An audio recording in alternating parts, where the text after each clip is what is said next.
Canal Escute Áudio Novel. Se inscreva. Novel Teoria Fanfic. Fanfic Game of Thrones, O Filho do Caos. Parte 12, capítulo 63. Tens dúvidas, irmão? Ser chamado diretamente faz o homem maior se enrijecer um pouco. Apesar de ter uma altura considerável sobre ele de quando eram mais jovens, Victarion sem dúvida se lembra de todas as surras que Euron lhe deu naquela época. Ou talvez ele apenas saiba que é melhor não realmente brigar com um homem empunhando uma espada de aço valeriano, vestindo uma armadura de aço valeriano, e comandando o maior Kraken que as Ilhas de Ferro já viram. Eu só me preocupo que tenhamos desperdiçado nossa vantagem, vossa graça. Esmagamos a frota Lannister e devastamos Porto Lannis facilmente, mas isso foi há semanas. Deveríamos ter feito o mesmo com Vila Velha e o Arbor, com Lança Solar e Ponta Tempestade, até Pedra do Dragão e depois Porto Real. Com esse Kraken ao nosso lado teríamos sido imparáveis. Imparáveis sim, mas longe de invencíveis. Esta era a falta de inteligência de Victarion totalmente à mostra. Se tivessem seguido esse plano, teriam ficado esticados ao extremo, a um grau ridículo. E embora o Kraken que Euron comandava em nome do Deus Afogado fosse uma criatura grande e poderosa, era apenas uma criatura. Poderia ter dado a Euron Porto Real? Talvez, embora ele duvidasse até disso. Ao mesmo tempo, o custo teria sido perder todos os seus outros ganhos. E no entanto, embora Victarion esteja sendo um tolo, a primeira parte de seu desabafo não está totalmente incorreta. Havia algo a ser dito sobre levar a frota para o sul depois de esmagar Porto Lannis e repetir seu triunfo em Vila Velha e no Arbor, demolindo o que podiam da frota Redvine no processo. Mas Euron não os tinha deixado fazer isso. Ele permitiu que capitães individuais levassem seus navios para saquear e atacar a costa por um curto período de tempo. Mas ele se recusou a afastar a frota principal ou seu Kraken de Porto Lannis. E eventualmente ele chamou até mesmo esses capitães de volta para as terras ocidentais. Incomoda-o ter que se explicar para qualquer pessoa. Mas Victarion, apesar de toda a sua estupidez, representava uma porção considerável dos nascidos do ferro. Então ele lhe diria e confiaria em seu irmão para retransmitir a mensagem de forma simples e direta, faltando apenas detalhes suficientes para manter todos os outros principalmente na ignorância. A razão pela qual não deixamos Porto Lannis, a razão pela qual não atacamos o Arbor ou Vila Velha, é Axel Baratheon. Victarion e Cabelo Encharcado se endireitam com isso, fazendo Euron sorrir sutilmente novamente. Permitam-me contar-lhes uma história, irmãos. Uma história do que encontrei em meu exílio. Uma história de por que fiz a longa jornada para casa. Eu não senti apenas a iminente morte de Balon. Eu fui avisado pelo próprio Deus Afogado que era a hora de retornar às Ilhas de Ferro, de tomar meu lugar como rei dos nascidos do ferro e liderar nosso povo à vitória contra o monstro que os Sete criaram. Aeron ofega com admiração e reverência, enquanto Victarion enruga o rosto em confusão. Mas Euron simplesmente se vira novamente, olhando para a distância em direção a Rochedo Casterly. Depois de um momento ele continua. O Deus Afogado reivindica domínio sobre todos os oceanos e mares. Ele não está tão limitado às nossas Ilhas de Ferro, ou mesmo a este lado de Westeros. Foi na costa de Volantis que ele veio até mim e ele e eu fizemos um pacto. O rosto de Euron se contorce em fúria então, fora da vista de seus irmãos. Seus lábios se curvam em um sorriso de desprezo e suas mãos se agarram ao corrimão à sua frente com tanta força que se não fosse pelas luvas que ele usa, seus nós dos dedos brancos estariam visíveis. Victarion e Aeron não veem nada disso, é claro, já que ele está virado. Um pacto? A confusão de Victarion continua. O homem é realmente muito lento. Mas Euron apenas acena com a cabeça, ainda olhando para longe deles. Ele mantém a emoção bruta fora de sua voz, evita cuspir as palavras com a raiva que ele quer. Sim, um pacto. Se é que se pode chamar assim. De fato, havia sido na costa de Volantis, no entanto. Lá, Euron estava desfrutando dos despojos do último navio capturado em seus aposentos. Uma prostituta lisena com talento único que estava a caminho de exercer sua profissão em Volantis antes que o silêncio interceptasse seu transporte. E então, um Kraken tinha vindo. Nenhum entre os nascidos do ferro havia comentado sobre isso, mas o silêncio que Euron navegava agora não era o mesmo navio que ele sempre teve. As velas pretas e o casco vermelho escuro eram os mesmos, mas o navio era mais novo, porque seu navio original tinha sido afundado. Um Kraken tinha surgido por baixo e despedaçado o barco de Euron antes que ele ou qualquer outra pessoa pudesse sequer piscar. Todos os outros morreram, embora isso não fosse importante. Escravos e servos, a maioria deles mudos, podiam ser facilmente substituídos. A prostituta Lisena também se afogou, mas ele não se importava menos com ela. Euron, no entanto. Euron também havia se afogado.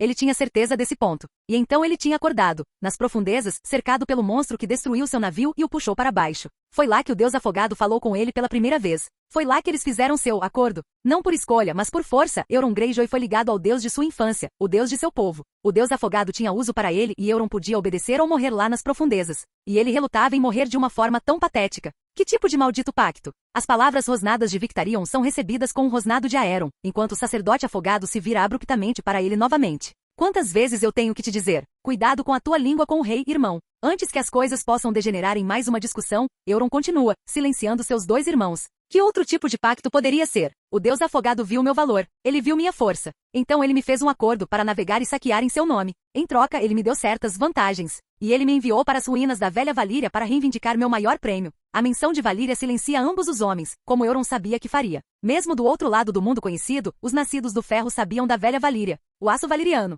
Essas palavras são sussurradas por Aeron, tornando óbvio que apesar de toda a sua bajulação, o sacerdote do Deus Afogado tem suas próprias perguntas sobre tudo o que aconteceu desde que Euron retornou. Euron apenas acena com a cabeça, ainda virado dos outros dois homens. Sim, aventurei-me na velha Valíria. Com o Deus Afogado ao meu lado foi bastante simples. Eu e minha tripulação saqueamos as ruínas, pegando o que queríamos para nós. E o Deus Afogado me guiou até uma buzina que os Lordes Dragão usavam para controlar dragões. Dragões! A exclamação de Victarion soa francamente maravilhosa e por um momento Euron fica extremamente tentado a começar a zombar dele, assim como ele fazia quando eram meninos. Caramba, o grandalhão era tão estúpido. Ele simplesmente acena com a cabeça novamente no entanto. Sim, os dragões estão todos mortos, mas a buzina ainda funciona. E não apenas em dragões. A buzina é como eu controlo o Kraken, nossa maior arma. De fato, o Deus Afogado havia levado Euron a um grande tesouro, que Euron quase considerou inútil no início. Ao sondar as profundezas da velha Valíria sob a égide do Deus Afogado, Euron não encontrou nada que ainda respirasse. Nada além de ossos e esqueletos de dragão. Nem um único dragão vivo e respirando ainda existia.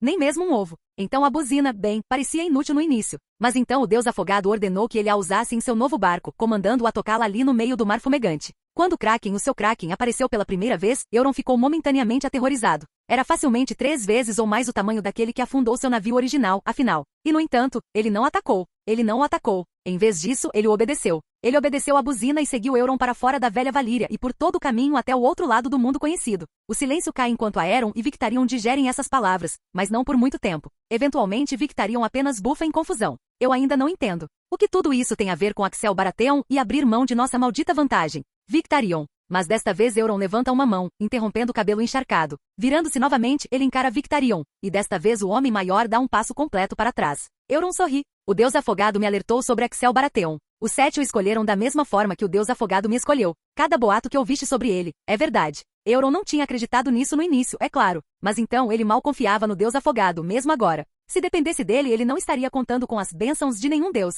Era por isso que ele estava disposto a fazer seu acordo com Renly em primeiro lugar, apenas na remota chance de que o Deus Afogado pudesse estar errado e Axel pudesse ser derrotado ali e naquele momento. Ele tinha tais planos tão gloriosos, mas o Deus Afogado os arruinou, arrastando-o para as profundezas e forçando-o a servir. Tudo para transformá-lo em uma arma e apontá-lo para este rei Baratheon. Ainda assim, a essa altura Euron foi forçado a reconhecer que os avisos eram verdadeiros. Axel Baratheon era algo não natural. Ele era mais do que apenas um homem, para ser capaz de sobreviver a uma explosão de fogo vivo como a que Baelis havia desencadeado nas câmaras do Pequeno Conselho. E isso significava que era hora de levar os avisos do Deus Afogado muito mais a sério. Victarion faz uma carranca enquanto Aeron parece perturbado. Euron apenas continua, no entanto. Nossa única esperança de derrotar Axel Baratheon e cumprir a vontade do Deus Afogado é atraí-los para a água, onde nossa divindade tem maior domínio do que os 7. É por isso que não queimamos a frota Redvine ou saqueamos Vila Velha e o Arbor. É por isso que esperamos aqui por Axel Baratheon e seus exércitos se aproximarem. Virando-se novamente para não estar mais de frente para Victarion e Aeron, Euron varre o horizonte com a mão. Assim que eles se aproximarem, recuaremos a frota e os forçaremos a vir até nós. Eles pensarão que têm superioridade em números. Eles nos considerarão covardes e medrosos. Mas apenas na água teremos a força para matar Axel Baratheon de uma vez por todas. Axel Baratheon pode ser mais do que um homem, mas ele era mais do que um Kraken? Euron duvidava. O rei, excessivamente confiante em sua própria imortalidade, exigiria que eles seguissem a frota nascida do ferro para o mar, embora ele e seus comandantes sem dúvida viriam que era uma armadilha. E ali, Euron faria seu Kraken matar o rei Baratheon de uma vez por todas. Uma vez que Axel Baratheon estivesse morto, outras opções se abririam para eles. Outros caminhos. Esta é a vontade do Deus Afogado. Axel Baratheon deve morrer. Só então teremos provado que somos dignos de sermos chamados de nascidos do ferro. Só então seremos dignos do favor do Deus Afogado. Ele sorri com escárnio de suas próprias palavras, sabendo que seus irmãos não podem ver. Mas mesmo enquanto Euron se afoga em seus grilhões, ele tem um vislumbre de esperança. Afinal, o Deus Afogado não era todo-poderoso. Ele não era onisciente. Se fosse, nunca teria usado Euron para isso em primeiro lugar. Não, se o deus deles fosse mais esperto, ele teria usado Cabelo Encharcado ou Victarion. O primeiro era fanático o suficiente para obedecer e o segundo era estúpido o suficiente para nem sequer ver os grilhões proverbiais. Euron, no entanto, Euron faria a vontade do Deus Afogado por enquanto. Ele mataria Axel Baratheon, mas ele se recusava a parar por aí. Mais cedo ou mais tarde, ele encontraria uma maneira de matar um deus também. Só então, e só então, ele estaria livre. Capítulo 64. Se ele não soubesse melhor, Axel diria que Euron Greyjoy estava a tentar matá-lo por meio de pura frustração por ter lhe sido negada uma luta adequada. No mínimo, ele estava certamente a dar o seu melhor. Finalmente Axel e os seus exércitos tinham chegado aos arredores de Rochedo Casterly para quebrar o cerco e aliviar a guarnição do assento Lannister. Para ser justo, os exércitos das terras ocidentais não estavam a fazer um trabalho de todo ruim sozinhos antes de chegarem, mas Axel e os seus homens, juntamente com os das terras fluviais e do vale, levaram isso ao limite. Exceto que quando forçaram os nascidos do ferro a recuar até as ruínas de Lannisporto, a menos de 1 quilômetro a sul de Rochedo Casterly, a verdade foi-lhes revelada. Os nascidos do ferro que eles derrotaram e massacraram quase até o último eram nada mais do que uma força simbólica deixada para trás enquanto Euron Greyjoy e a sua maldita frota tinham fugido de volta para o mar. No início, houve algum medo de que tivessem ido para o sul, para esmagar a frota Redvine, afinal, e incendiar Vila Velha, enquanto tantas das forças da Campina tinham seguido pela estrada oceânica e chegado a Lannisporto. Mas não. As últimas missivas da Árvore revelaram que nenhum único navio dos nascidos do ferro tinha sido avistado em dias e que, de facto, a frota real já tinha chegado a esta altura e já estava a subir a costa para se conectar com os exércitos nos arredores das ruínas de Lannisporto. Por tudo que conseguiram discernir, a frota dos nascidos do ferro tinha recuado para as Ilhas de Ferro, como se estivesse a desafiar Axel a ir atrás deles. Ou não, como se era exatamente o que Euron Greyjoy estava a fazer. Axel não era idiota, nem a maioria dos homens no comando dos seus exércitos. Era claro como dia qual era o plano de Euron, especialmente quando se levava em consideração o massivo e terrível Kraken que aparentemente estava à sua disposição. Ele tinha ido visitar as ruínas de Lannisporto depois de se certificarem de que os últimos retardatários dos nascidos do ferro estavam mortos. Axel tinha percorrido a cidade, querendo ver por si mesmo o dano que as ambições de Euron Greyjoy tinham causado. Era interessante a forma como o dano mudava, dependendo de onde se estava nas ruínas. Por um lado, havia a metade da cidade mais próxima da terra. Ali estava destruída por meros homens, saqueada com portas arrombadas e estruturas de madeira queimadas, mas estruturas não inflamáveis em grande parte intactas. No entanto, por outro lado, havia a metade da cidade mais próxima da água, mais perto do monstro de Euron Greyjoy. Havia sobreviventes da destruição de Lannisporto que falavam em sussurros horrorizados sobre o Kraken e Axel não duvidou por um segundo que eles dissessem a verdade sobre o seu tamanho e ferocidade. No entanto, a verdadeira prova estava na visão das muralhas voltadas para a costa de Lannisporto e na pura destruição que a parte da cidade ao lado da água tinha sofrido. De pé entre as ruínas, Axel quase podia ver na sua mente os maciços tentáculos da besta a chicotear e a destruir muralhas de pedra que tinham permanecido de pé por milhares de anos. E não apenas as muralhas. Uma vez que estas caíram, a maldita coisa tinha esmagado todos os edifícios próximos o suficiente do mar e, dado seu alcance, isso era bem longe, quase até o centro da cidade. A nítida diferença entre as partes de Lannisporto destruídas por homens e as partes destruídas por monstros deixava mais do que claro que o Kraken era muito real e muito grande. E isso, Axel suspeitava, era precisamente no que Euron Greyjoy estava a contar. A estratégia do seu inimigo era óbvia, para ser sincero. Não havia grande subterfúgio nem engano massivo. Euron Greyjoy sem dúvida pensava que não precisava de tais coisas. Afinal, aos olhos dele, ele provavelmente já tinha vencido. No que dizia respeito a Euron, provavelmente parecia que Axel não tinha boas opções. Era morrer agora ou morrer mais tarde. A primeira escolha, pegar as frotas Redvine e Real combinadas e navegar diretamente para as Ilhas de Ferro como seu pai tinha feito há muitos e muitos anos. Isso seria entrar diretamente numa armadilha maciça. A frota de ferro estaria à espera, mas mais do que isso, o Kraken de Euron também estaria à espera. Não haveria para onde correr tão longe no mar. O grande monstro sem dúvida destruiria grande parte da frota de Axel, mesmo que conseguissem matar a maldita coisa. E então Euron e a sua frota poderiam atacar e limpar o que restasse. Alternativamente, a segunda escolha era não perseguir a armadilha óbvia. Mas, e então? Tantos homens não podiam permanecer num só lugar, reunidos e prontos para a batalha, para sempre. A esta altura, todos os exércitos dos Sete Reinos tinham chegado às terras ocidentais. Até o norte deveria chegar hoje, pelo que Axel tinha sido informado. Na verdade, ele houve uma comoção na extremidade do acampamento, e ao espiar, sim, eles estão lá. À medida que os homens do norte chegam ao enorme acampamento de guerra, repleto de tendas que pontilham a paisagem desde as ruínas de Lannisporto até Rochedo Casterly, Axel sorri. Na verdade, ele nunca iria optar pela segunda escolha. Isso significaria desmobilizar estes exércitos e enviar todos para casa. Isso significaria retornar a Porto Real com o rabo entre as pernas. Significaria também permitir que Euron Greyjoy tivesse controle incontestável sobre a costa oeste de Westeros, graças àquele maldito Kraken dele. Tal capitulação resultaria apenas na morte lenta da autoridade de Axel, de qualquer forma. Ninguém respeitaria o Trono de Ferro se este não pudesse proteger 4 dos 7 reinos das depredações dos nascidos do ferro. E isso presumindo que Euron não viria por toda a costa de Westeros apenas para causar problemas para Dorne, as Terras da Tempestade e a própria Porto Real também. Não, a única escolha era lutar. E se Axel fosse honesto, ele estava meio que ansioso por isso. Por agora, porém, ele avista Lord Eddard Stark à frente da coluna dos Homens do Norte e dirige-se a ele, com um sorriso no rosto. Lord Stark. Pescando, o pai de Sansa começa a dobrar o joelho antes que Axel o detenha. Meu rei. Nada disso agora. Mantenha-se ereto, Lord Stark, mantenha-se ereto. Obrigado por atender ao chamado e fazer a longa jornada até aqui. Endireitando-se, o homem mais velho assente solenemente. Era o meu dever, vossa graça. O sorriso de Axel alarga-se. Houve um momento, após a sua recuperação, em que ele considerou outras opções para a mão do rei além de Santanis. Não teria sido planeado como um desrespeito ao homem, mas sim uma certa forma de preguiça. Santanis parecia estar a adaptar-se bem à posição de mestre das leis e ele não seria capaz de continuar a fazer esse trabalho se fosse o novo mão de Axel. Então, o pensamento inicial era apenas manter Santanis na posição e encontrar outro homem para ser mão do rei. No entanto, nenhum dos homens em quem Axel tinha pensado para ocupar o lugar de Jon parecia certo. De todos eles, apenas Lord Stark parecia remotamente razoável e Axel era inteligente o suficiente para perceber que o Protetor do Norte não queria o papel. Assim, Santanis tinha recebido o título. Agora Axel descobre que tem muitas coisas a dizer a Eddard Stark, como o facto de que ele se casará com a filha dele. Claro, ele também planeia dizer ao Lorde do Norte que se casará com a princesa Arianne também. Ele não tem intenções de esconder tais coisas do velho amigo do seu pai. No entanto, antes que ele possa levar o Lorde de Winterfell para o lado e dizer-lhe o que quer que seja, eles são interrompidos. Vossa Graça, é um prazer conhecê-lo. A única razão pela qual Axel não explode imediatamente é que quem estava a interromper estava ao lado de Lord Stark o tempo todo. Na verdade, assim que ele se insere na conversa, Eddard até se vira e acena na direção dele, apresentando-o. Ah, sim, este é Theon Greyjoy, Vossa Graça.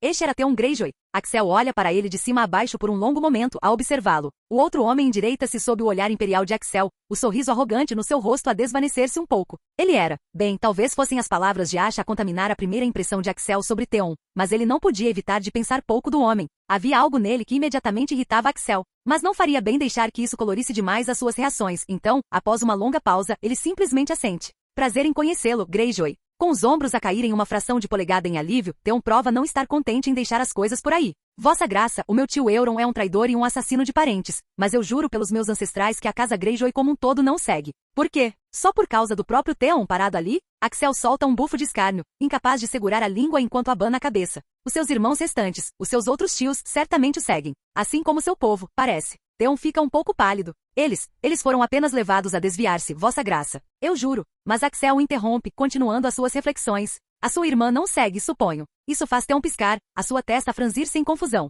A minha irmã, suprimindo a maior parte do seu sorriso sarcástico, Axel no entanto assente. Sim, o seu pai enviou a sua irmã para investigar o retorno do seu tio traiçoeiro a Westeros há alguns meses. Eu encontrei Asha Greyjoy em Porto Real, onde ela provou ser uma grande lutadora. O navio dela navega com a frota real até agora e deve chegar aqui dentro dos próximos dias. Theon não parece saber o que dizer a essa notícia. Ele pisca mais um pouco e engole convulsivamente de forma muito visível. Axel vira-se de volta para Lord Stark, a preparar-se para dizer ao homem que ele quer falar em particular, mas desta vez antes que ele possa proferir as palavras. Ele interrompe-se, avistando alguém por cima dos ombros de Eddard e Theon. Ah, peço desculpas. Lord Stark, segure isto para mim por um momento, pode ser? A expressão no rosto do Protetor do Norte enquanto Axel retira sua coroa da testa e a coloca nas mãos do homem é francamente impagável. Mas Axel presta-lhe pouca atenção enquanto se afasta, movendo-se com propósito e um brilho de aço nos seus olhos.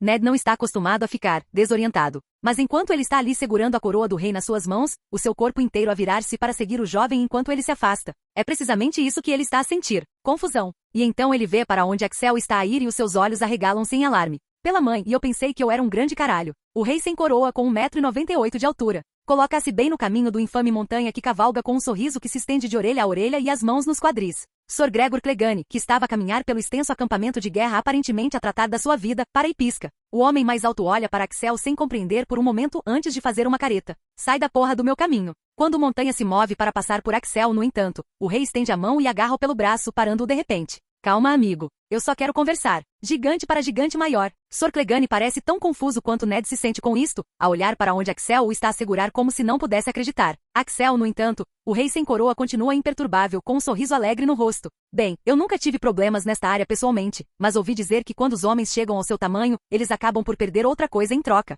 Eu só queria saber se era verdade ou não. O montanha apenas olha fixamente, ainda confuso, mas incapaz de se libertar do aperto de Axel, pelo que parece. A quantidade de força que o rei deve estar a exercer. O quê? Soltando uma gargalhada, Axel solta o braço de Gregor e até lhe dá um tapinha. Apenas uma pergunta simples, amigo. Essa sua altura. É verdade que ela o deixou com um pênis menor do que o filho anão de Tywin Lannister? Os olhos de Eddard Stark saltam da sua cabeça com um insulto extremamente inflamatório e extremamente chulo. Por um momento, no entanto, ele é atirado de volta no tempo. Por um momento, com Axel finalmente a ter pelos faciais, é quase muito fácil ver a forma de Robert imposta sobre a do seu filho. Essa era, afinal, o tipo de piada rude que Robert Baratheon teria feito. Claro, o montanha não aceita bem. Apesar de ser libertado do aperto do rei, ele pausa para ouvir as palavras de Axel. Ao finalmente perceber o que Axel está a insinuar, ele fica furioso. Não, ficar furioso seria um eufemismo. O que Sr. Gregor faz é soltar um rugido de pura raiva e sacar a sua espada contra o rei sem coroa. Ned amaldiçoa, uma mão segurando a coroa enquanto a outra vai para a sua espada. Ao mesmo tempo, alguns guardas reais por perto também estão a reagir, a sacar as suas próprias lâminas. Todos estão tão longe, no entanto. E mal alguém estava realmente a prestar muita atenção à conversa de Axel com Montanha. E, no entanto, nada disso acaba por importar. Sr. Gregor Clegane saca a sua espada e aponta-a para o rei dos 7 reinos, mas ele nunca sequer tem a chance de a brandir. Mais rápido do que os olhos de Ned podem acompanhar, a própria lâmina de Axel é libertada da sua bainha antes que qualquer outra pessoa possa dar um passo em direção ao conflito.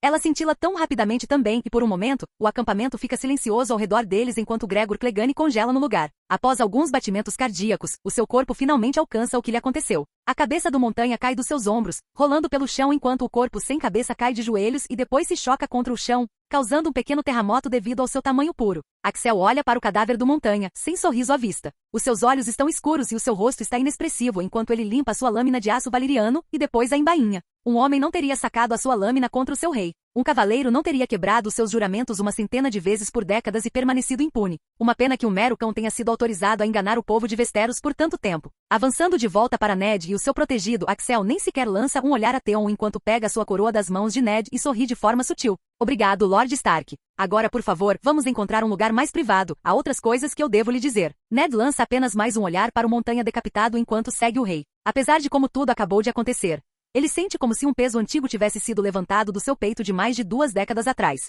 Talvez Elia Martell e os seus filhos possam descansar um pouco mais fácil agora. Canal Escute Áudio Novel. Capítulo 65. Assim que Davos e as frotas combinadas Real e Redvine chegam, todos se reúnem para realizar um conselho de guerra adequado. É claro que sim, há muitos homens presunçosos entre os exércitos que se reuniram fora das ruínas de Lannisporto para que fosse de outra forma. Tudo é tão tedioso na mente de Axel, mas ele é o rei, não um tirano. E isso significa fazer um show de escutar, mesmo que apenas um punhado dos homens que lotam a tenda maciça estejam dizendo algo que vale seu tempo. Embora, se mais nada, ele tenha que admitir que o olhar azedo no rosto de Tywin Lannister é animador. O Lorde da Casa Lannister não estava feliz com o que aconteceu entre Axel e o Montanha, mas não havia muito que ele pudesse fazer a respeito. Todos tinham visto Gregor Clegane sacar sua espada contra seu rei. Não importa que Axel não estivesse usando sua coroa ou que Sr. Gregor nem sequer tenha desferido um golpe. O Montanha havia sacado o aço vivo contra o rei dos 7 reinos e, como resultado, foi abatido como cão que era e pronto. Por outro lado, Lord Stark também não estava muito feliz com ele. Axel tinha chamado o homem mais velho de lado e feito o possível para explicar gentilmente o que aconteceria após a guerra com Euron. Como ele faria de Sansa sua rainha, mas também Arianne. E como o Alto Septão já havia assinado a aprovação. Eddard Stark não fez muito barulho sobre as coisas. Mas Axel percebeu que ele não estava exatamente satisfeito com a ideia de sua filha compartilhar o marido com qualquer outra mulher. Não era a coisa certa a fazer, nem mesmo no norte. Mas Axel tinha sido bem claro que Sansa estava totalmente de acordo com a ideia e que Lord Stark seria bem-vindo para voltar a Porto Real com ele quando tudo isso acabasse para tentar persuadi-la do contrário ele mesmo. Isso acabou por acalmar o Lorde de Winterfell, juntamente com Axel prometendo que ele ficaria feliz em deixar Sansa fazer o que quisesse porque sua felicidade era a coisa mais importante para ele. Sua sinceridade sincera parecia ter ressoado com o homem mais velho, pelo menos um pouco. Claro, havia então os homens na tenda que estavam bastante felizes. Ou melhor, um homem em particular. Axel não esperava isso, mas o príncipe Oberyn Martell tinha vindo com as lanças dornesas que seu irmão havia enviado com a frota real. A própria víbora vermelha sentou-se casualmente e sem muita preocupação em uma das cadeiras ao redor da mesa maciça que dominava o centro da tenda,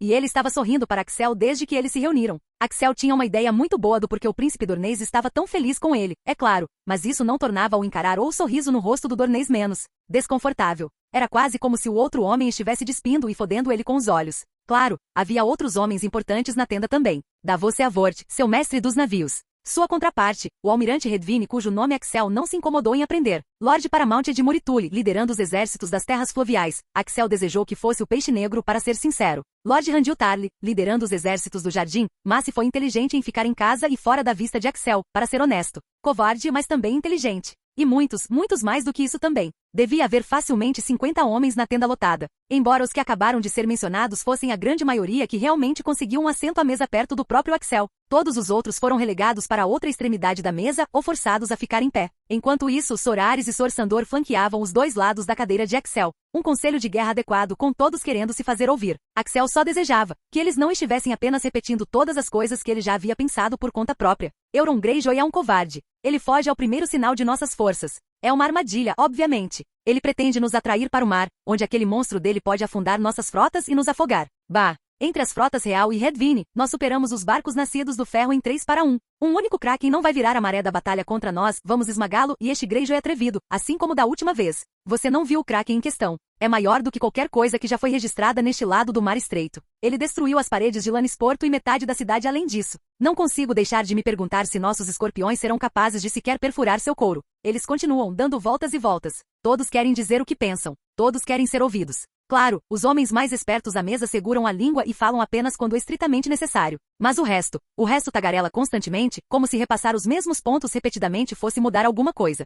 Ele provavelmente os deixou falar o suficiente, certo? Lord Davos já deu sua opinião. O almirante Redvine também. Ambos os homens sabiam mais sobre barcos do que qualquer outra pessoa nesta sala, incluindo Axel. No entanto, nenhum dos dois tinha realmente posto os olhos no Kraken que Euron Greyjoy era dito comandar. Ainda assim, Axel sabia que ambos já tinham ido às ruínas de Lannisporto e visto os danos causados pelos apêndices do Kraken. E mesmo assim, ambos estavam cautelosamente otimistas sobre serem capazes de matar a besta e isso era sem saber do que Axel era capaz. Mas na verdade, mesmo que não estivessem, havia realmente apenas uma opção, não havia? Chega! Quando ele finalmente decide falar, a voz de Axel corta o clamor como aço valeriano através da carne. A notícia do que aconteceu em Porto Real já chegou aos ouvidos de todos os homens nesta sala. Alguns, ele suspeita, ainda não acreditam. Alguns acreditam e olham para ele com medo ou reverência em seus olhos. Todos também já ouviram sobre o incidente com o Montanha. Apenas Steven está realmente chateado com a morte de Gregor Clegane, mas há certamente um grau de cautela nos homens enquanto ele fala, todos ficando quietos e se virando para olhar para ele, o rei deles. Axel sorri levemente, seus olhos de pederneira enquanto ele os observa. Não há escolha. Devemos nos acovardar em nossos castelos e deixar Euron Greyjoy dilacerar os 7 reinos? Devemos nos esconder de seu Kraken enquanto ele ataca nossas costas sem represálias? Lannisporto primeiro. O que vem a seguir? Vila Velha? O Arbor? Lança Solar? Talvez ainda mais ousado. Talvez Ponta Tempestade ou Pedra do Dragão ou a própria Porto Real. O humor na sala se torna mais sombrio a cada lugar que ele nomeia. Até o sorriso sempre presente de Oberyn Martell diminui quando Axel menciona Lança Solar como alvo. Não. O poder combinado dos 7 reinos está pronto para cortar essa ameaça pela raiz aqui e agora, como fez anos atrás sob meu pai contra outro Greyjoy inteiramente. Recuar agora seria pior do que tolice, seria covardia. Asha e Theon estão ambos no fundo da tenda, embora não um ao lado do outro. Axel percebe Theon se contorcer enquanto várias pessoas olham em sua direção ao mencionar a rebelião de seu pai. Asha recebe o mesmo tratamento, mas ela se mantém alta e orgulhosa, tendo olhos apenas para Axel. Ele lhe dá o menor dos acenos antes de voltar seu olhar para Davos e o almirante Redvine. Ele provavelmente deveria perguntar o nome do homem, mas neste momento, fazê-lo arruinaria todo o seu momento. Em vez disso, ele gesticula para os 2 homens. Meu mestre dos navios e sua contraparte do Arbor têm minha confiança total. Eles trabalharão juntos para formar um plano adequado para a viagem adiante. Assim que terminarem, partiremos e daremos um fim a esta rebelião de uma vez por todas. O silêncio cai sobre a tenda. Muitos parecem ter algo a dizer, mas nenhum realmente tenta dizê-lo. No final, Axel dá a todos tempo suficiente para se manifestarem. Quando ninguém o faz, ele acena com a mão no ar. Este conselho acabou. Todos começam a sair da tenda. Bem, quase todos. Não demora muito para que Axel, ainda sentado na cabeceira da mesa, seja perturbado por Sorari se inclinando para murmurar em seu ouvido. Vossa Graça, há homens pedindo uma audiência. Um deles é Oberyn Martell. O outro é Tyrion Lannister, o duende de Casterly Rock. Axel franze a testa, imaginando porque o único filho vivo de Tywin Lannister gostaria de falar com ele. No final, ele balança a cabeça. Mande entrar o príncipe. Quando se trata de pessoas com quem ele quer falar, qualquer um da casa Lannister estará naturalmente mais abaixo na lista do que o tio de uma das mulheres que ele pretende fazer sua rainha. Mesmo que a víbora vermelha tivesse feito olhares estranhos para Axel durante todo o maldito conselho de guerra. Um momento depois, o príncipe Dornês entra na tenda novamente, sorrindo de orelha a orelha. Ele caminha direto para a cadeira em que estava sentado antes, apenas algumas abaixo de Axel, e se joga de volta nela, reclinando-se enquanto faz uma reverência superficial com a cabeça. Você tem minha gratidão eterna, Vossa Graça. E a gratidão de Dorne também. Axel sorri sarcasticamente e dá de ombros, sendo direto e honesto. Não fiz isso por você, Príncipe Martell. Eu nem fiz isso por Arianne. Mas é claro que Oberyn nem se incomoda com isso. Ele sorri balançando a cabeça. Não, você não fez. Você fez isso pelo homem atrás de você, não foi? Claro que ele tinha ouvido. Sem dúvida Nymeria e Obara estavam relatando ao pai o tempo todo. Mesmo enquanto Sandor Clegane se arrepia às suas costas, Axel apenas suspira e balança a cabeça. O Montanha não era digno dos dons que os 7 lhe deram. Acima de tudo, ele não era digno do ar que continuava respirando. Tirei a vida dele porque, acima de tudo, ele não merecia continuar vivendo. O silêncio cai por um momento antes que Oberyn assinta lentamente, parecendo impressionado. Bendito, Vossa Graça. Muito bendito, de fato. Sabe, minha amante e eu adoraríamos recebê-lo em nossa tenda hoje à noite para um pouco de vinho. Elaria está morrendo de vontade de conhecê-lo, o bastardo que se tornou rei. Há uma sugestão no tom de Oberyn que faz Axel apertar os olhos em resposta. Então aqueles olhares mais cedo. Ele não estava apenas imaginando coisas. Finalmente, ele decide apenas ser sincero com o homem. Você não gostaria muito disso, eu acho. O sorriso de Oberyn se torna um pouco mais rígido, uma pitada de confusão entrando em seus olhos. Oh, Axel apenas sorri levemente. Eu não me deito com homens. E se eu fosse para a cama com sua amante, você não seria mais capaz de satisfazê-la. Nenhum outro homem sentiria o mesmo depois que eu terminasse com ela. Os olhos de Oberyn saltam um pouco de sua cabeça com a jactância de Axel. O fato é que não é vazio. Ele fala sério em cada palavra e ele acha que a víbora vermelha também pode perceber. Depois de um longo momento, Oberyn Martell escolhe jogar a cabeça para trás e rir. Axel o deixa desabafar antes de continuar. Além disso, não seria apropriado, já que pretendo me casar com a princesa e fazê-la minha rainha. Agora isso chama a atenção de Oberyn. Mais do que isso, Axel pode dizer que conseguiu surpreender o príncipe Dornês pela primeira vez. Essa é uma notícia gloriosa, vossa graça. Então Tiene não estava o informando a Oberyn como Bara e Nymeria estavam? Que muito interessante. De fato, assim que Euron Greyjoy estiver morto e as Ilhas de Ferro forem pacificadas, voltarei a Porto Real e me casarei com a princesa Arianne e Lady Sansa na luz do Sete. Você está, é claro, convidado para o casamento. Para seu crédito, embora Oberyn esteja mais uma vez chocado com as palavras de Axel, ele não faz nada tão tolo quanto alegar que a fé nunca o deixará casar com duas mulheres ou algo assim. Em vez disso, com um brilho pensativo em seus olhos, a víbora vermelha finalmente se levanta de sua cadeira e faz uma reverência adequada. Eu concedo, vossa graça. Você conseguiu me surpreender mais vezes em uma única conversa do que qualquer outro homem pode se gabar. Devo rescindir minha oferta de vinho, mesmo que apenas para proteger minha amante de seus desejos aparentemente insaciáveis. Ares e Sandor ficam um pouco ofendidos com isso, mas Axel apenas sorri sarcasticamente, aceitando os comentários no espírito em que são dados. As palavras de Oberyn podem parecer insultuosas na superfície, mas na verdade, Axel teve a impressão de que estava realmente sendo elogiado. Ele dispensa o outro homem com a mão e observa enquanto Sor Ares o acompanha para fora por um momento antes de retornar com uma carranca no rosto. Tyrion Lannister ainda espera lá fora, vossa graça. Sério? Bem, isso foi um pequeno ponto a favor do duende, Axel supus. Muito bem, mande-o entrar. Alguns momentos depois, o anão entra na tenda. Ele é, certamente, algo para se olhar. Com olhos desiguais, um verde e um preto, cabelo fino e claro, e um corpo atrofiado, mas uma testa bastante grande, ele era, bem, antinatural era uma palavra para isso. Mas então, para ser justo, Axel era tão antinatural, se não mais. Ele era apenas sortudo o suficiente para ser bonito e alto. Sua normalidade se escondia sob a superfície, enquanto Tyrion era forçado a usar a sua do lado de fora para todos verem. Ao contrário de Oberyn, Tyrion não espera para se curvar. O menor dos Lannister imediatamente se curva na cintura, cabeça maciça totalmente para baixo. Vossa graça, é uma grande honra finalmente conhecê-lo. Axel permanece quieto, não tendo muita paciência com os Lannisters. Não depois que Tywin Lannister jogou durante a rebelião de Helly e não depois de descobrir que Cersei Lannister estava tentando matá-lo por toda a sua vida. Ainda assim, as ações deles não eram as ações de Tyrion. Finalmente levantando a cabeça, o anão parece hesitar por um momento, antes de forçar um sorriso brilhante em seu rosto e apertar suas mãos atarracadas atrás das costas. Eu simplesmente desejava lhe agradecer, meu rei. Agradecer a ele? Pelo quê? Você não precisava defender minha honra tão cruelmente quando decapitou Montanha, mas devo dizer, eu vou apreciar isso para sempre. Por um longo momento, Axel não entende. Mas então ele se lembra das palavras que tinha falado para Gregor Clegane a fim de fazer o homem maior sacar sua espada contra ele e justificar sua morte. Especificamente, ele alegou que o pau do Montanha era menor do que o do anão agora parado na frente dele. Axel não consegue se conter. Uma gargalhada escapa de seus lábios e ele descobre que aprova o menor dos Lannister um pouco mais do que antes. Apesar de ser atrofiado e mal formado, Tyrion Lannister parece ter uma mente afiada e um espírito ainda mais afiado. Sorrindo agora, ele inclina a cabeça na direção de Tyrion. Sua gratidão é aceita, Tyrion Lannister. Eu gosto de um homem que aprecia uma boa piada. Vendo de bom humor, Tyrion se atreve a se aproximar da mesa, até que possa apoiar um braço nela e bater com seus dedinhos atarracados. Fico feliz em saber disso, meu rei. Aqui está outra então, eu como mestre da moeda. Axel para seu bom humor partindo tão rapidamente quanto chegou, seus olhos se estreitando enquanto ele olha para Tyrion mais friamente. Seu pai te enviou. O anão lhe oferece um sorriso pálido, um que mostra que ele sabia exatamente como isso seria recebido pelo rei. E no entanto, ele está tentando mesmo assim. Sim, vossa graça. De acordo com ele, eu não sirvo para muita coisa além de números. E a posição está atualmente vazia, então parece ser o ajuste perfeito.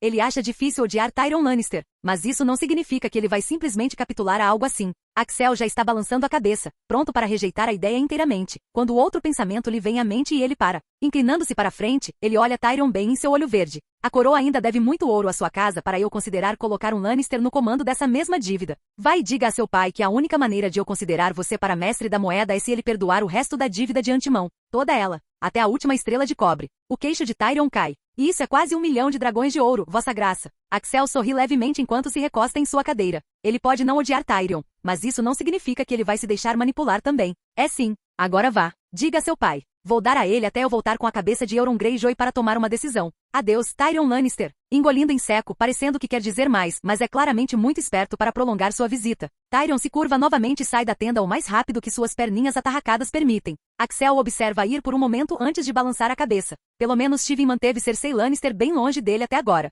Axel não sabia ou se importava onde a mulher estava neste momento, contanto que ele não visse um único vislumbre dela enquanto estivesse aqui nas terras ocidentais. A partida deles para as Ilhas de Ferro não poderia chegar cedo o suficiente. Capítulo 66. Asha se esgueira para a tenda do rei na noite anterior à partida, porque é claro que ela faz isso, embora ela realmente não esperasse ter sucesso. O plano é ser pega e armar um alvoroço até que o próprio Axel apareça e aprove sua presença. Ela certamente não está esperando chegar até a tenda deles sem ser detectada. Na verdade, fazer isso faz a Mulher de Ferro franzir a testa, mesmo enquanto ela olha para o rosto adormecido de Axel. Depois de mau momento pensando sobre isso, ela salta em cima dele e coloca um dedo em seu pescoço. Inclinando-se para perto, ela sibila com raiva em seu ouvido. Se eu fosse uma inimiga e meu dedo fosse aço, você estaria morto, Axel Baratheon. Seus guardas reais são incompetentes e devem ser substituídos. Sem sequer abrir os olhos, Axel. Apenas ri. São eles? Eu disse a eles para deixarem você passar, Asha. Espera, o quê? Asha pisca enquanto Axel finalmente abre os olhos e sorri para ela. Então, seu olhar se dirige para a entrada de sua tenda. Está tudo bem, Sandor. Você pode retornar ao seu posto. A cabeça de Asha se vira bruscamente, pois só então ela ouve o som revelador de armadura tilintando levemente enquanto o cão se move de onde aparentemente estava em prontidão, logo fora de vista. Enquanto Sandor Clegane se afasta da tenda novamente, Asha olha para trás para ver Axel sorrindo para ela de forma bastante presunçosa.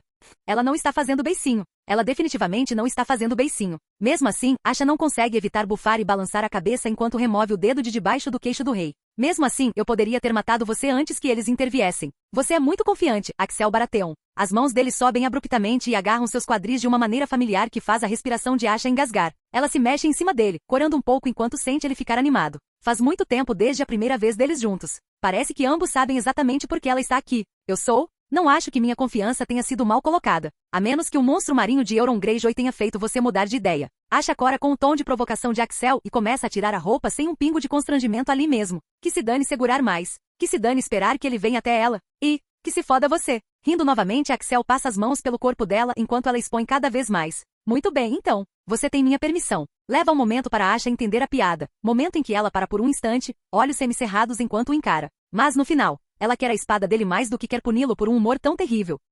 Logo os dois começam a se satisfazer. Ela honestamente odeia ser mulher às vezes. Houve tantos momentos em que ela desejou ser um homem. Mas aqui e agora, enquanto ela é dominada por Axel, há algo inexplicavelmente incrível em tudo isso. O prazer a atinge rapidamente. Asha tenta o seu melhor para acompanhar, para dar o troco. Isto é ridículo. Parece ainda melhor do que da última vez naquele beco. Mas ela se recusa a ser derrotada. Algum tempo depois. Você realmente não está preocupado, está? Axel levanta uma sobrancelha. Com o quê? Seu tio? O Kraken dele? Não estou preocupado. Estou mais preocupado com o que vem depois do que com o Euron Greyjoy, caralho. Asha solta um suspiro trêmulo com isso. Ele está tão confiante que vencerá. Ele está tão convencido de sua vitória que já está pensando no que acontece depois. Enquanto isso, ela tem medo de que amanhã ela perca seu navio para o maldito Kraken de Euron. Ela tem medo de que todos morram porque o monstro marinho os puxará para baixo, um barco de cada vez. Talvez seja por isso que Axel é o rei e ela é apenas uma capitã. E para ser justa, agora ela mesma está se perguntando o que vem a seguir. O que vem depois que você matar meu tio, então? O sorriso de Axel desaparece, seu rosto ficando mais sério e pensativo.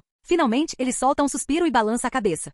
Eu não sei. Fui aconselhado a não ser misericordioso com os homens de ferro, sabia? E eu não posso deixar de concordar. Isso estaria acontecendo se meu pai tivesse sido esperto e exterminado a casa Greyjoy inteiramente, raiz e caule? Se ele tivesse passado seu pai e seus tios pela espada por ousarem se rebelar contra seu rei, então não estaríamos lidando com essa merda agora. Euron Greyjoy já estaria morto. Asha se irrita um pouco por causa do que isso implica para ela, mas antes que ela possa apontar o óbvio, Axel o faz por ela. Claro, se meu pai tivesse feito a coisa inteligente, você ainda viveria? Talvez, embora você pudesse ter sido enviada para as Irmãs Silenciosas ou dada a algum outro lorde nobre como uma noiva prêmio. Você não seria quem você é hoje, capitã de seu próprio navio, tão vivaz e forte e sexy. Ótimo, agora ela está corando. Ele tinha um jeito com as palavras, Asha daria isso a ele. O problema, nem é realmente a casa Greyjoy, Asha. É todo o modo de vida do seu povo. São os homens de ferro em geral. O desejo de retornar aos modos antigos. A necessidade de fazer os outros pagarem o preço do ferro. Asha estremece enquanto uma sombra de repente cai sobre o rosto de Axel. Por exemplo, se eu escolhesse praticar o preço do ferro, depois que eu matasse Euron e seu Kraken de estimação, as Ilhas de Ferro deixariam de existir. Tudo seria saqueado. Os guerreiros seriam mortos até o último. Os escravos, esposas de Sal, seriam devolvidos às suas casas ou espalhados pelos 7 reinos e receberiam novas vidas como servos sob lordes verde-terras. A respiração de Asha se prende em sua garganta enquanto ela se pega imaginando isso. As Ilhas de Ferro eram um aglomerado de massas de terra rochosas e pouco férteis. Sobreviver lá era difícil e prosperar lá. Prosperar era literalmente impossível sem que os homens de ferro recorressem pelo menos parcialmente aos modos antigos. Ao preço do ferro. Tirar daqueles que tinham uma vida melhor do que eles no continente tem sido o modo de seu povo não apenas de provar sua força inata, mas também de se construir ainda mais forte por milhares e milhares de anos. E no entanto, ele está certo. Se Axel escolhesse seguir suas próprias tradições antigas depois que ele vencesse, se ele conseguisse vencer as batalhas seguintes e conquistasse as Ilhas de Ferro, então o preço do ferro permitiria que ele levasse tudo que não estivesse pregado, e então tudo que estava pregado também, se ele realmente quisesse. Sua vagina se aperta no ar vazio e Asha lambe os lábios por um momento antes de fazer a pergunta na ponta de sua língua. E o que você faria comigo em tal cenário? Me manteria como sua mulher? Como um troféu? Axel a olha estranhamente por um momento antes de soltar um bufo de riso. Sua mão desce em sua coxa interna e aperta, fazendo a respiração de Asha engasgar. Tente não parecer tão desejosa disso, sua serva. Droga, eu estava tentando assustá-la com a ideia, não deixá-la ainda mais excitada, pelo amor de Deus. Isso? Asha cora intensamente carrancuda e então lançando um soco forte direto no peito de Axel. Ele pega o pulso dela antes que ela possa acertar o golpe, movendo-se tão rápido que seus olhos se arregalam em choque. Não, você teria quebrado a mão em mim se tivesse acertado. O quê? Asha olha em confusão, mesmo enquanto Axel solta um suspiro e balança a cabeça. Você verá em breve, eu suponho. Olhe, não estou planejando promulgar o preço do ferro nas Ilhas de Ferro, Asha. Mas, seu povo seguiu Euron sem hesitação. Sem sequer uma de suas assembleias de homens livres. Tudo porque ele tinha um monstro do caralho ao lado dele. Então, uma vez que eu mate o monstro dele e uma vez que eu mate Euron Greyjoy, terá que haver consequências. Punição. Eu simplesmente ainda não decidi que forma isso tomará. Asha lambe os lábios, ela tem que tentar pelo menos. Mesmo que ele esteja certo, eles ainda são o povo dela, então ela tem que tentar aliviar o fardo. Coloque Theon no trono. Isso será punição suficiente, eu acho. Axel zomba disso, balançando a cabeça e sorrindo com um divertimento irônico. Sim, eu o conheci pessoalmente a esta altura e você pode estar certa sobre isso. Mas então eles vão simplesmente matá-lo, não vão? E estaremos exatamente onde começamos. Isso provoca uma careta. Ele provavelmente está certo. Ela fez um esforço simbólico para falar com o irmão depois que ele chegou ao acampamento junto com os homens do norte. Foi uma conversa interessante, principalmente cheia de Theon se gabando de como ele faria valer sua reivindicação assim que o tio estivesse morto. E no entanto, ele nem se deu ao trabalho de tentar sondá-la, nem sequer pediu seu apoio. Como se não importasse que ela fosse capitã de seu próprio navio. A verdade era, Theon não duraria nem um ano como senhor ceifador de pique. Alguém o mataria. Poderia até ser ela se ele fosse um idiota o suficiente sobre isso. Talvez eu coloque você no comando. Seria a primeira lei de ceifadora de pique na história dos Homens de Ferro, não seria? O que acha disso como uma reviravolta? Asha pisca encarando Axel por um longo momento enquanto ela percebe. Ele está falando sério. Claro, ele está sorrindo. Mas ele não está provocando tanto quanto está testando. Parte dela gosta muito da ideia. Parte dela se pergunta se ela sobreviveria ao ano também. Eles podem simplesmente me matar, assim como matariam Theon. Axel grunhe, parecendo bastante insatisfeito com essa ideia. Talvez. Eles a respeitariam mais do que a ele no final das contas. Pelo menos você é uma capitã, certo? Ela sente sem palavras para isso. Ele não está errado, ela provavelmente seria um pouco mais tolerável do que o irmão, mesmo para o mais linhadura dos Homens de Ferro. O silêncio cai entre eles por um longo momento depois disso. Então, Axel a olha diretamente nos olhos. Você o gostaria se fosse uma opção? Se a oportunidade surgir. Pescando novamente, Asha hesita por um momento. Ela quer isso? Estar não apenas no comando das Ilhas de Ferro, mas a primeira mulher na história a liderar do Castelo Pique? Caramba, claro que ela quer. Mas ela ainda tem seios e uma vagina, e isso era inaceitável aos olhos de seu povo. Por outro lado, dependendo de como Axel fizesse isso. Finalmente, quase timidamente, mas não menos entusiasticamente, Asha sente. Sim, eu saltaria sobre tal oportunidade com as duas mãos. Como eu poderia não querer? Liderar meu povo, não importa em que estado eles sejam deixados depois de tudo isso, sim. Eu gostaria. Então, ela desvia o olhar, sentindo-se um pouco envergonhada por sua reação. Axel apenas ri no entanto. E viu? O que vem depois das próximas batalhas é muito mais importante do que as próprias batalhas. A derrota de Euron já é um fato consumado. É o resto que é tão complexo. Agora, descanse um pouco, Asha. Ou eu preciso foder você de novo para colocá-la para dormir direito. Este maldito bastardo de um rei. Asha zomba e abre as pernas para ele do mesmo jeito. Dando-lhe um olhar dissimulado, ela sorri maldosamente. Você tem minha permissão, meu rei. Axel ri dela por usar suas próprias palavras de volta. Então ele se move. Bem, o resto é um borrão quando ela acorda na manhã seguinte. Mas caramba, ela não está apenas satisfeita, mas também dolorida. Capítulo 67. Ocorre Axel, só depois que eles zarparam, que ele na verdade nunca esteve no mar antes. Entre viver no ninho da águia a vida toda e os últimos meses de loucura em Porto Real, ele simplesmente não teve a chance. Talvez ele pudesse ter adquirido alguma experiência viajando com a frota real enquanto seus exércitos se moviam por terra, mas ele simplesmente não tinha realmente pensado nisso na época. Felizmente para ele, ele não parece ter nenhum problema com enjoo ou equilíbrio. Nem precisa de tempo para se acostumar com o balanço do mar. Embora o balançar de seu carro-chefe seja definitivamente diferente de ficar em terra firme, não é particularmente horrível ou mesmo desagradável. Na verdade, há algo quase calmante nisso mesmo que eles estejam viajando para a guerra.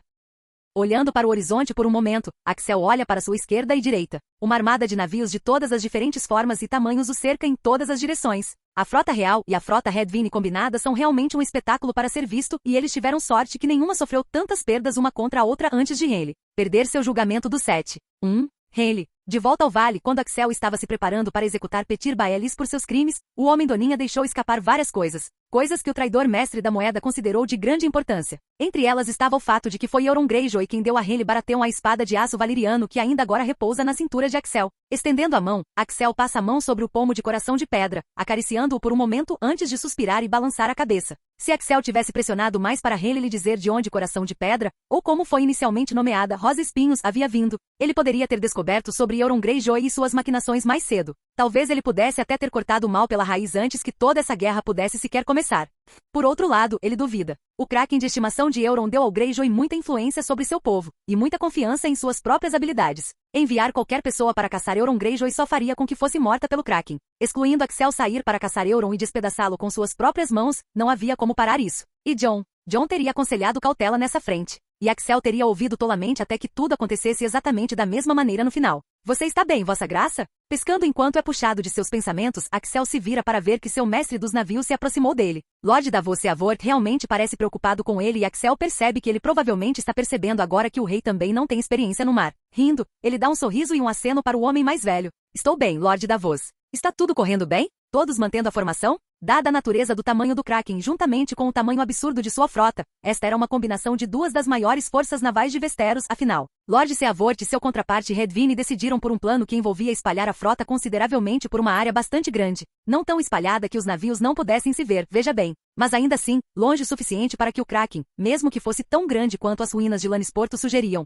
não seria capaz de destruir mais do que um ou dois navios apenas emergindo na superfície. E uma vez que estivesse emaranhado naqueles navios, os outros poderiam cercá-lo e começar a atirar nele, presumivelmente. Como já havia sido explicado a Axel, não havia tal coisa como ágil ou rápido quando eles tinham tantos navios. Não a menos que dividissem a frota em duas, é claro. Felizmente, isso foi considerado uma má ideia por Davos e pelo almirante Redvine, porque caso contrário, Axel teria que intervir e bater o pé. Ele não estava prestes a estar com a frota errada quando este monstro marinho que Euron Greyjoy comandava viesse bater a porta. Ainda assim, eles tinham que estar prontos. Eles tinham que estar preparados. Quanto mais se aproximavam das Ilhas de Ferro, mais provável era que tivessem uma batalha nas mãos. Depois de olhar Axel por um tempo e aparentemente decidir que seu rei não estava apenas fingindo coragem, Davos finalmente acena com a cabeça. Sim, Vossa Graça. Todos ainda estão contabilizados. Sem avistamentos de embarcações nascidas do ferro ou Krakens ainda. É claro, como se para provar que ele estava errado. Nascidos do ferro no horizonte. O grito de advertência chega até eles do ninho de corvos, fazendo com que Axel e Davos olhem para a distância. Os navios nascidos do ferro são apenas pontos neste momento, mas Davos, no entanto, pragueja e começa a gritar ordens.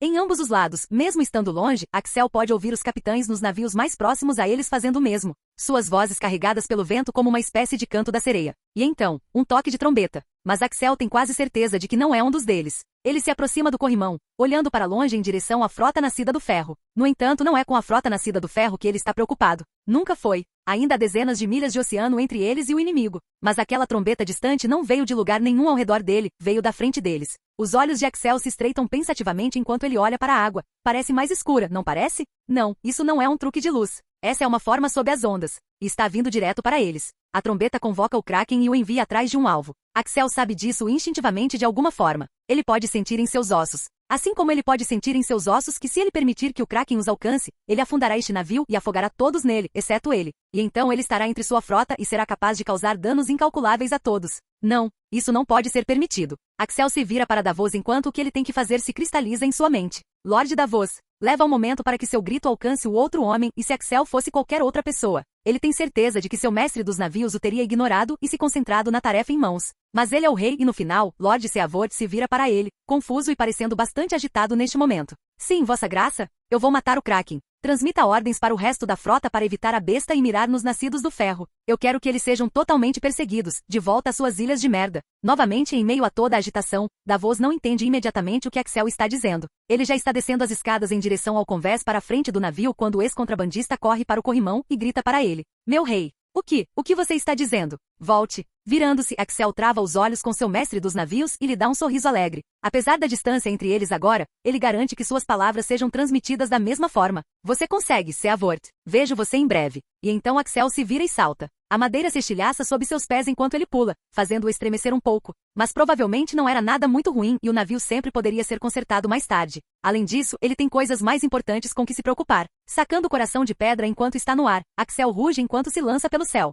Por um breve momento, ele imagina que parece bastante insano para os homens de suas duas frotas, pairando no ar em direção aos nascidos do ferro, mas muito longe para realmente alcançar seus barcos. Tudo bem, no entanto, porque a frota nascida do ferro nunca foi o objetivo. Olhando para baixo de seu novo ponto de vista, bem acima de tudo, Axel pode ver mais claramente a forma escura massiva sob as ondas do oceano agora. Sugando o mais fundo que consegue respirar, ele sorri selvagemente e aponta a ponta de coração de pedra para baixo. Um momento depois, ele atinge a água como uma pedra, afundando imediatamente e sentindo sua espada de aço valeriano morder profundamente em algo imenso, carnudo, e com a pele muito grossa. Então, quase instantaneamente, outra coisa se choca contra o corpo de Axel, arrancando-o das costas do Kraken. Felizmente, seu aperto em coração de pedra é inabalável, ou ele poderia ter perdido a espada de aço valeriano na carne do monstro marinho ali mesmo. Em vez disso, ele é capaz de arrancá-la, arrastando-a através da pele grossa e da carne densa antes que ela finalmente se liberte. Ao mesmo tempo, tudo escurece. Leva um momento para Axel perceber que isso ocorre porque o Kraken o balançou para baixo, colocando sua imensa massa entre ele e a superfície do oceano, enquanto tenta derrubá-lo com seus apêndices.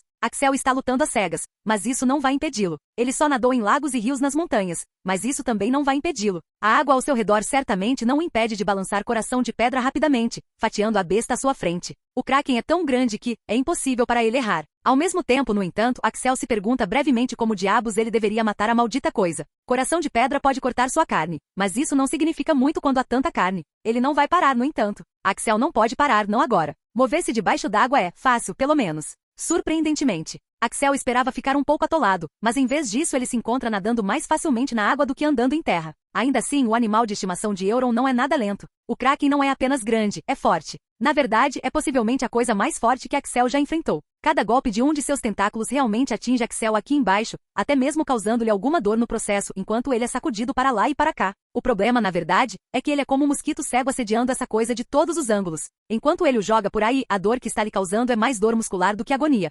Mas ao mesmo tempo ele sente que também não está realmente machucando. Aço valeriano corta bem, mas a coisa é tão grande que sua espada poderia muito bem ser uma agulha de costura por todo o dano que está causando. Ao mesmo tempo, Axel percebe que a besta tem alguma inteligência, porque agora está tentando empurrá-lo para mais fundo, tentando levá-lo até o fundo do mar. Ele pensa em afogá-lo, talvez? Ele quer prendê-lo no fundo do oceano até que ele fique sem ar e expire? Sabe, havia algo a ser dito sobre isso. Axel sorri mesmo que não consiga ver. Enquanto é empurrado cada vez mais fundo, ele faz um show balançando o coração de pedra, cortando o Kraken aqui e ali para deixar claro que ele ainda está lutando, ainda se debatendo. Ao mesmo tempo, no entanto, ele não está mais se esforçando tanto para voltar à superfície, não que estivesse antes. Ele também não está mais lutando para ser mais esperto que o Kraken, em vez disso, permitindo que ele o encurrale como claramente deseja. Até que finalmente, as costas de Axel atingem a pedra. O Kraken o esmaga contra a rocha, mas Axel mal sente. Um tentáculo maior que seu carro-chefe o prende a algum tipo de superfície sólida. Perfeito. Absolutamente perfeito. Finalmente, depois de tanto tempo, Axel para de enrolar. Agora que ele tem algo para se apoiar, ele mostra muito mais de sua verdadeira força. Primeiro, ele levanta o tentáculo tentando prendê-lo, empurrando-o para cima até que ele possa ficar de pé. Mais tentáculos se juntam ao primeiro na tentativa de mantê-lo preso, mas isso apenas permite que Axel identifique exatamente onde está o corpo principal do Kraken. E assim que ele sabe disso, ele sorri selvagemente, aponta coração de pedra para cima, e se impulsiona do fundo do mar sob seus pés. Crack-tum! Areia, rocha e água explodem para fora de Axel em todas as direções enquanto ele realmente se permite mover. Coração de pedra aponta o caminho e ele apunhala e, em seguida, atravessa o Kraken em cima dele, ainda tentando prendê-lo. Ele continua a partir daí, impulsionado para frente pela explosão, voando absolutamente pela água, até que finalmente, ele rompe a superfície e pairar positivamente no céu. Honestamente, ele não estava esperando por isso. Deve ser o mais rápido que ele já se moveu antes, ainda mais rápido do que sua corrida de Porto Real para o Portão Sangrento. Por uma fração de segundo, Axel é capaz de olhar em volta e ver uma visão bastante estranha. O local onde ele e o Kraken estavam lutando se tornou uma terra de ninguém. É como um redemoinho traiçoeiro com as águas agitadas e tentáculos chicoteando para lá e para cá. Barcos que chegam muito perto são quase sugados, e todos eles sofrem danos em seus cascos. Eles sofrem muito mais do que apenas alguns danos no casco se não puderem evitar os tentáculos. Mas isso não é importante, porque Axel sabe que o Kraken ainda não está morto.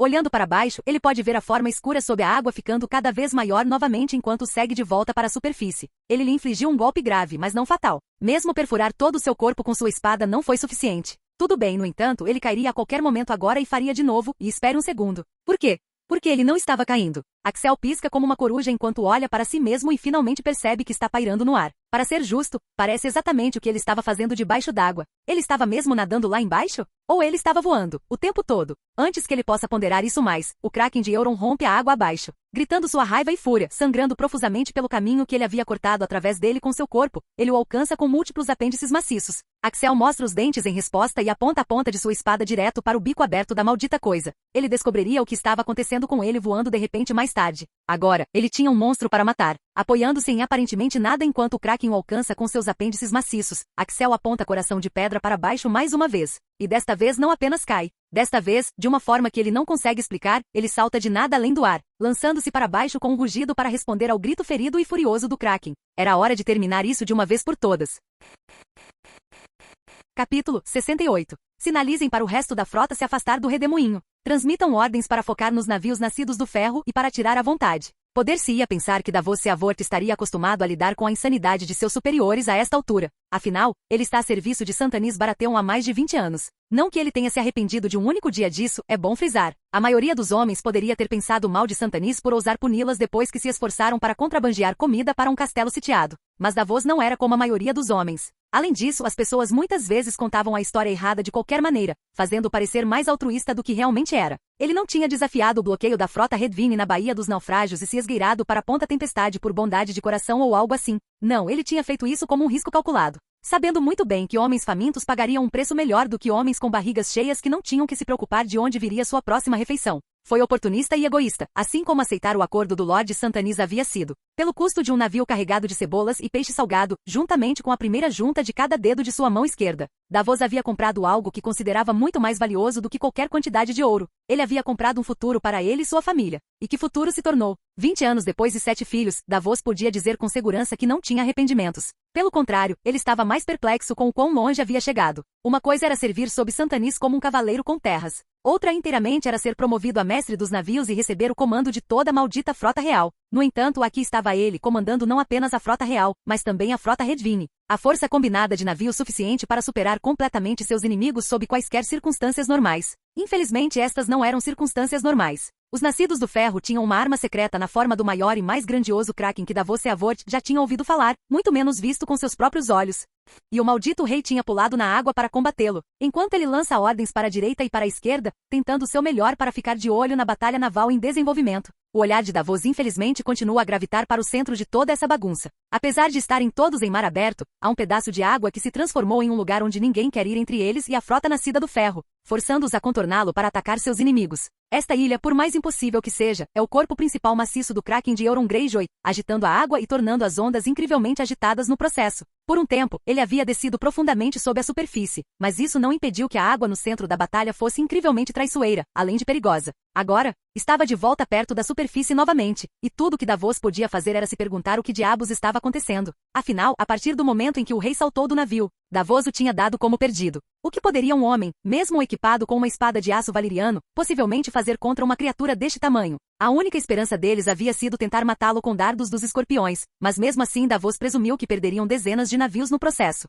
Mas não, Axel Baratheon tinha decidido o contrário. O rei não esperou que o Kraken chegasse até eles. Ele não esperou que o monstro fizesse o primeiro movimento. Em vez disso, ele se atirou na água para combatê-lo. E a coisa mais louca era, ele ainda estava vivo lá embaixo, pelo que Davos podia dizer. O mestre dos navios não pode prestar muita atenção ao que está acontecendo na água para ser justo. Ele ainda tem uma frota para liderar e uma batalha naval para vencer, afinal. Mas o mero fato de o Kraken ainda não ter atacado um único de seus navios conta uma história. Isso deixa claro que o rei ainda está lá embaixo lutando, e de alguma forma, mantendo a maldita coisa distraída. Como? Davos não sabe porra nenhuma, mas também não é o lugar dele questionar. Além disso, enquanto a besta de Euron estiver fora de cena, os nascidos do ferro estão em menor número de 3 para 1. Eles não podem possivelmente vencer isso, embora ainda não tenha sido chamada à retirada. Provavelmente porque eles pensam que é apenas uma questão de tempo antes que o rei. A cabeça de Davos se vira tão rápido que ele tem certeza de ouvir um estalo. Seus olhos se dirigem para onde o marinheiro está apontando sobre as águas agitadas no meio da batalha, mas não há nada lá. Para que está apontando o marinheiro? Volte ao trabalho. Mas eu juro, Lord Seavort, juro que o vi. Franzindo a testa, Davos se dirige para lá, olhando para a água. Ele não deveria se deixar distrair. Mas quem ele está enganando? Ele já está completamente distraído. Onde? O que você viu, homem? Eu vi o rei no ar. Ele estava flutuando, eu juro. E então, o Kraken irrompeu e estava tentando alcançá-lo. Mas ele voltou a descer. Disparou como um dardo de escorpião, ele fez. Davos faz uma careta enquanto tenta dar sentido ao balbuciar do marinheiro. Parecia que o Kraken provavelmente havia arremessado Axel no ar por um momento e então o rei havia caído de volta. Como diabos ele estava sobrevivendo a tais coisas, Davos não sabia. Mas para ser justo, ninguém conseguia explicar como ele havia sobrevivido ao fogo vivo também. Pelo menos para a satisfação de Davos. Os 7 o curaram? Talvez. Mas Davos nunca foi um homem muito religioso, então ele não podia ter certeza. O mestre dos navios abre a boca para dizer ao marinheiro para voltar ao seu trabalho, mas antes que ele possa, uma sombra de repente cai sobre o navio. Davos se vira, meio esperando ver um dos apêndices maciços do Kraken caindo sobre eles ali e naquele momento. Mas não é bem isso. É um dos tentáculos do Kraken, mais grosso do que uma maldita torre de castelo e maior do que qualquer coisa que Davos tenha visto em todos os seus anos nos mares. No entanto, não está vindo em direção a eles. Em vez disso, ele é puxado para fora da água, estendendo-se para o céu. E no topo dele, Davos consegue distinguir uma pessoa se apertar os olhos. Que diabos! Puxando um olho longo de seu cinto, Davos rapidamente aponta a coisa para quem deve ser o rei de Westeros. O que ele vê, tira-lhe o fôlego e o deixa ainda mais paralisado em choque do que nunca. Mas para ser justo, mesmo que ele não vá saber disso até mais tarde, a maioria dos homens na batalha naval se virou para encarar a essa altura. Então não é como se ele estivesse sozinho em seu estupor. À primeira vista, Davos presumiu que o Kraken segurava Axel Baratheon em suas garras.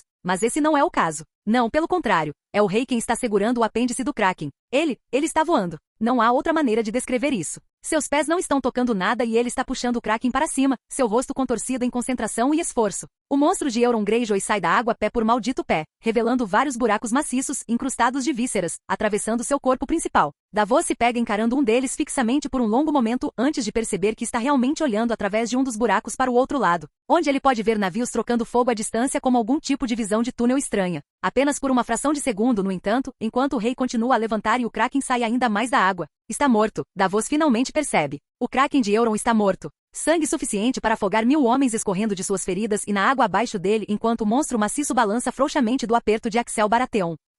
Como isso é possível? O rei está voando. O rei acabou de matar um Kraken sozinho com nada além de uma única espada de aço valeriano. E agora ele está de alguma forma levantando algo mais de 100 vezes o seu tamanho sem qualquer ajuda. Davos pode ter tido mais de 20 anos para se acostumar com a marca particular de insanidade de Santanis Baratheon. Mas ele está finalmente começando a perceber que o Lorde não chega aos pés da loucura de seu sobrinho. De fato, a marca particular de loucura de Axel Baratheon parece determinada a arrastar o resto do mundo com ela. Então ele voa agora, aparentemente. Engraçado o suficiente não é tão surpreendente quando ele tira um momento para realmente pensar sobre isso. Na verdade, parte dele sente que sempre deveria ter sabido que poderia fazer isso. Outra parte se pergunta se seu banho, de uma semana em fogo vivo, pode ter despertado algo novo nele. Algo além do que ele já era capaz. De qualquer forma, ele conseguiu. O Kraken está morto. Tudo o que resta é limpar o lixo. Ao subir ao seu ponto mais alto acima da batalha naval que acontece abaixo, Kraken segurado por seu apêndice, Axel tenta descobrir o que fará a seguir. Ele considera suas opções, mas, para ser sincero, não há muitas boas. Talvez ele devesse apenas deixar o cadáver da maldita coisa cair de volta na água e afundar até o fundo do oceano, mas ele reluta em desperdiçá-lo. No entanto, seu primeiro instinto, que era atirar a coisa na frota nascida do ferro, também não é uma boa ideia. A essa altura, seus inimigos se dividiram ao meio, assim como as frotas combinadas Real e Redvine. Eles navegaram ao redor da parte do campo de batalha dele e do Kraken para entrar em combate com seus navios. Se ele atirar o Kraken em qualquer metade da frota nascida do ferro, é provável que cause danos colaterais entre seus próprios homens. Homens corajosos que vieram até aqui para lutar em seu nome. Não, Axel não fará isso, mesmo que a ideia de matar Euron Greyjoy com a carcaça de sua própria maldita besta seja tentadora por um breve momento. Apenas passageiro, no entanto, porque Axel realmente quer matar o bastardo belicista com suas próprias mãos enquanto olha nos olhos. Isso ainda o deixa com um cadáver maciço de Kraken agora havia uma ideia. Ele não tinha percebido, mas eles realmente não estão muito longe das Ilhas de Ferro a essa altura. Lá na distância, além de onde a frota nascida do ferro veio, Axel pode até distinguir o que ele pensa ser Pique se apertar os olhos o suficiente. Sim, isso funcionaria. Ou melhor, ele esperava que funcionasse. Afinal, ele nunca fez algo assim antes. Lentamente ele começa a girar. Segurar o tentáculo do Kraken é fácil o suficiente, apesar do seu tamanho. Embora garantir que a maldita coisa não se rasgue e deixe o corpo principal cair na água abaixo seja um pouco mais difícil. Eventualmente, porém, Axel consegue um bom balanço. Ele gira e gira, mas descobre que não tem problemas em manter o equilíbrio e o senso de direção o tempo todo. Realmente parece que ele foi feito para isso. Voo. Ele apenas tinha que descobrir como funcionava. Ofegando e bufando, exercendo-se mais do que jamais fez em sua vida, Axel acumula impulso suficiente para que o corpo do Kraken esteja girando no ar com ele a essa altura. E então, no que ele espera ser o momento certo, ele solta e o Kraken também pode voar, embora póstumamente. Um sorriso se espalha pelo rosto de Axel enquanto ele observa a carcaça voar pelo ar. 160 quilômetros. 320 quilômetros. 480. Ele acha que acertou seu alvo. Mas ele não pode ter certeza, não a essa distância. E por mais tentador que seja voar rapidamente e verificar, Axel não vai abandonar seu povo, nem mesmo se eles tiverem a vantagem numérica de forma significativa. Ele, Instintivamente Axel inclina a cabeça para o lado e o tronco de madeira grossa de um dardo de escorpião passa voando por seu rosto por meia polegada. Seus olhos se estreitam enquanto ele se vira e olha para onde veio. Olhando para ele com horror lentamente crescente estão homens nascidos do ferro tripulando um navio nascido do ferro perto da borda das águas onde ele e o Kraken de Euron tiveram sua batalha cataclísmica. Um sorriso lento e perverso se espalha pelo rosto de Axel, e ele saca coração de pedra de sua bainha mais uma vez. Ele havia guardado o aço valeriano assim que percebeu que o Kraken estava morto, mas ele não precisa mais das duas mãos para carregar a maldita coisa. O rei aponta sua espada para o navio nascido do ferro como se fosse a ponta de uma lança, e então ele cai. Marinheiros nascidos do ferro uivam e gritam enquanto ele desce como um cometa, a ponta de coração de pedra perfurando o peito do homem parado no leme do navio. E então mais adiante, enquanto Axel rasga todo o navio nascido do ferro de cima a baixo. Somente quando ele está na água abaixo ele sacode o cadáver de sua lâmina e então se impulsiona de volta para cima, saindo pelo topo novamente através de outra parte do barco. Assim a galé nascida do ferro já está inundando, dois buracos maciços em forma de homem fazendo-a começar a afundar em um ritmo rápido. Mas Axel mal presta atenção. Ele já está procurando o próximo navio, onde ele faz exatamente a mesma coisa. De novo e de novo, Axel voa para frente, tratando-se como um dardo de escorpião impossivelmente resistente, impossivelmente rápido e inteiramente reutilizável. Alguns dos nascidos do ferro tentam revidar, atirando nele ou até mesmo tentando golpeá-lo com seus machados nos breves momentos em que ele passa voando por eles. Ninguém pode fazer nada contra ele, no entanto. Eles nem conseguem quebrar sua pele, mesmo enquanto Axel quebra seus barcos, um por um, até que, eventualmente, ele quebra seus espíritos. Saindo da água enquanto o outro navio nascido do ferro começa a afundar. Axel olha e vê a porção da frota nascida do ferro que ele ainda não havia conseguido alcançar se virou e começou a fugir de volta para as Ilhas de Ferro. Suas próprias frotas rapidamente os perseguem, é claro. Vendo isso, Axel acena com aprovação, e então se concentra em uma embarcação nascida do ferro em particular. Velas pretas, casco vermelho. Todos lhe disseram em detalhes como é o navio de Euron Greyjoy. Euron está recuando para as Ilhas de Ferro também. Por um momento Axel considera pará-lo aqui e agora. Seria fácil destruir seu barco e afogar o homem aqui mesmo e agora. Mas não, onde estaria a diversão nisso? Ele teria muitos cavaleiros e guerreiros infelizes em suas mãos se eles não participassem de uma única luta, afinal. Além disso, ele quer que eles vejam o que ele fez com Pique. Ele quer que Euron em particular veja o que ele fez antes que o homem morra a morte de um cão. Fim do vídeo. Para acesso antecipado à continuação dos vídeos, ou para incentivar o canal, vire membro. Muito obrigado.